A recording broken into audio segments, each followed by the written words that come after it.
I just got out of the shower, so I apologize for my appearance. Last year was the worst year of my entire life. So I thought that I would share a little bit of that. So last year and like this year, I was diagnosed with major depressive disorder and just generalized anxiety. Like, I've been a Christian my entire life. I was raised in a Christian household. I've always believed in God. Of course, I've questioned things, but it's been really hard going through all of this and still believing that God thinks that I'm worthy. I'm still deserving of God's love. It's incredibly hard to believe that because I think so poorly of myself. Here's how I try and view it. God is perfect. We're gonna pretend like this is a perfectly straight line. God is perfect. He never changes. He's always the same. He's consistent. A lot of the times when I was struggling, the consistency I found in God was what kept me, believing. I don't know if you journal. I've been journaling for years, and it's very interesting to go back and read some of my old stuff, and you can see my mental health just going up and down and up and down. And that's kind of just life. You have good and bad things.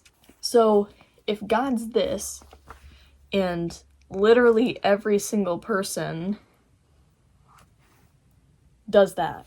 So, to God, you.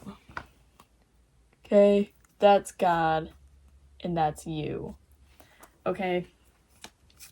It was hard for me to believe that when I am here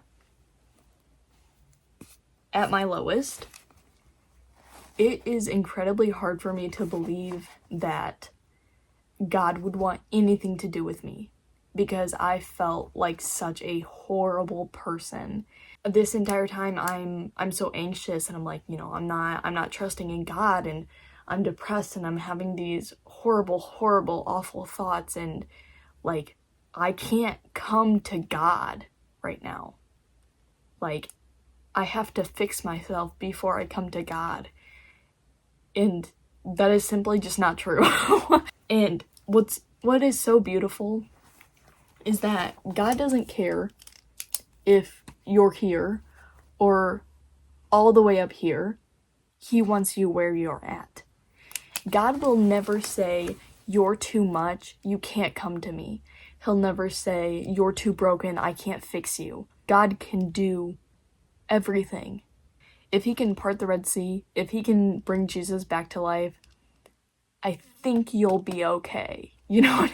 Like, I think you're okay to go to God for help.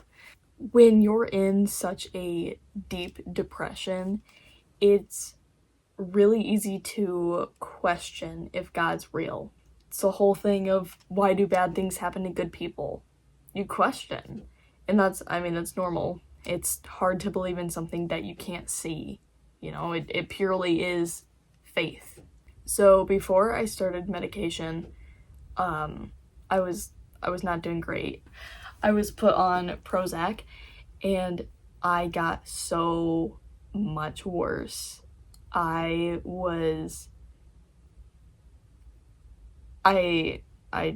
literally cannot describe how awful I felt all the time.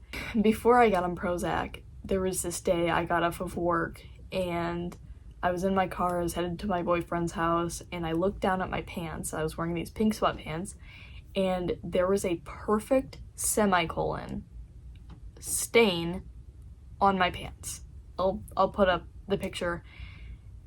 I just know that, like, God put that there because he knew that it would mean something to me. It wasn't just like, oh yeah, semicolon. I don't believe in coincidence, you know what I mean? Like, I think everything happens for a reason. That, seeing that, I was like, it's not over. Like, it really wasn't over, because then I went even deeper into a depression, but it was so hard because I thought I was at my lowest, and then be like, this can't get any worse, and then it would get worse. It's so, like, how do you keep faith during that? Sorry. It's really hard.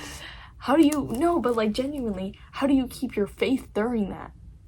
I don't know how I did, honestly. I was so far away from God. I didn't feel God because I was far away from him. I walked away. It wasn't because he left me. It's because I walked away. Now, oh my gosh, I'm like literally about to cry. Okay, anyway. But like I said, like, I believe everything happens for a reason. You know, I don't think that I went through that for no reason. I think that I went through that so I could come back to God, and my faith would be even stronger, and I would be able to connect with people, and I would be able to just really understand people. I'm a very empathetic person. I feel things super deeply, and like other people's emotions I feel super deeply as well. And this is also just another thing. I was like, yeah, like I really understand. I lost passion for everything. Okay.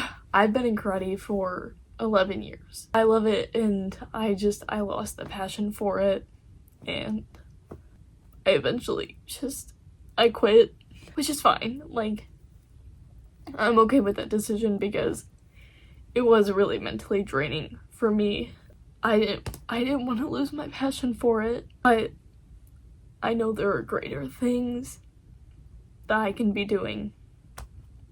You know, there are greater things for me.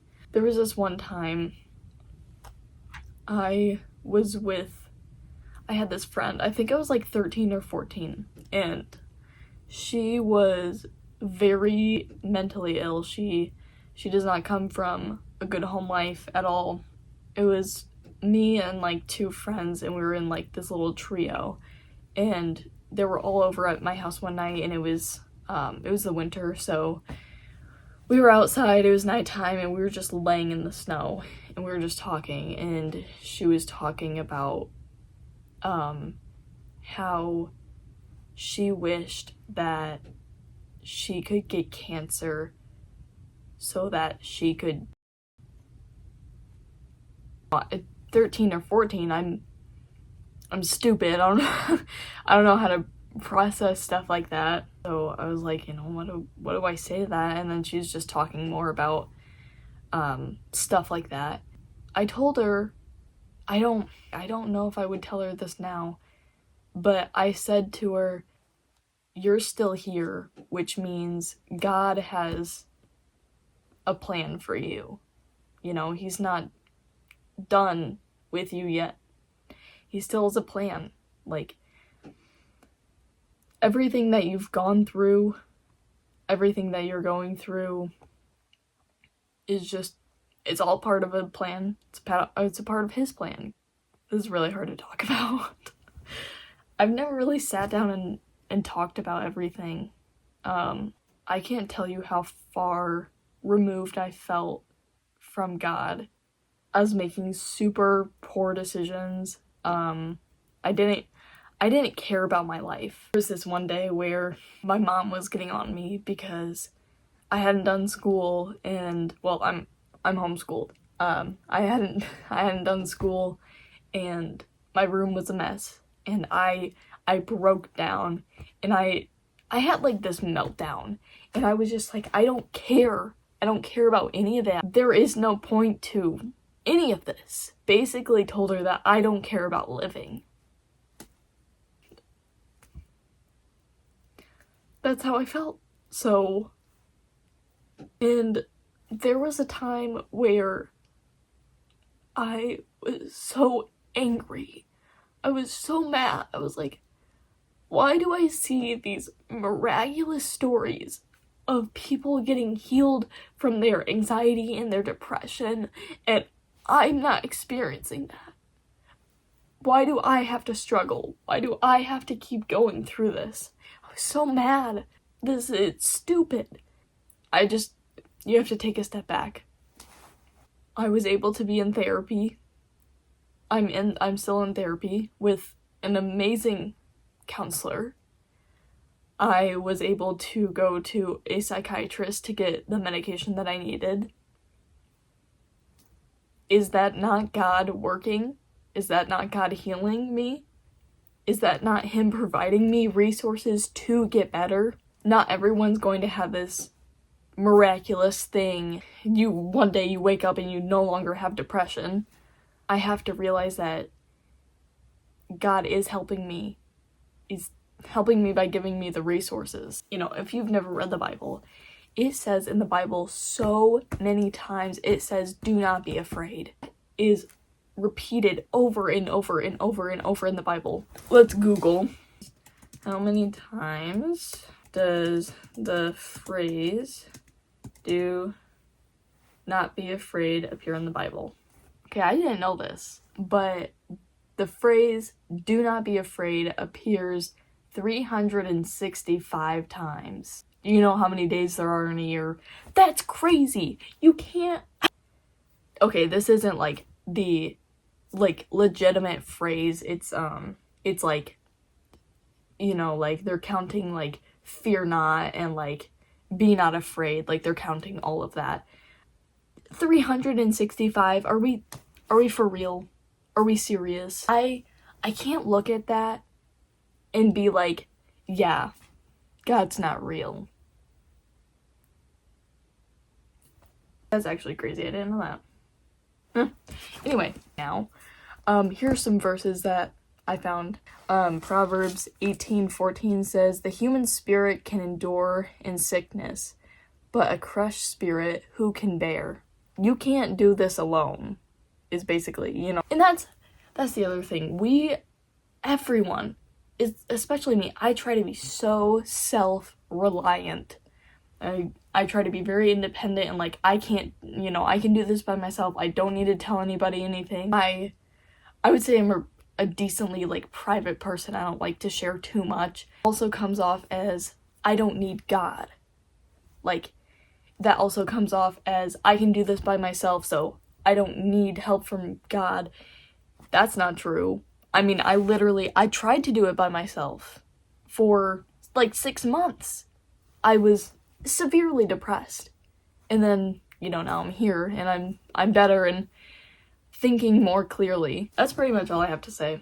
Another verse that I like, I have it tattooed on my back, is Psalm 126 verse 5, and it says, those who plant with tears will harvest with shouts of joy. Anyway, sorry for crying. If you have any questions, I would love to answer them. I doubt really anyone's gonna see this. But that's pretty much all I have to say. I just wanted to share this because I feel like there is so much stigma around mental health, especially in a Christian community. There can be.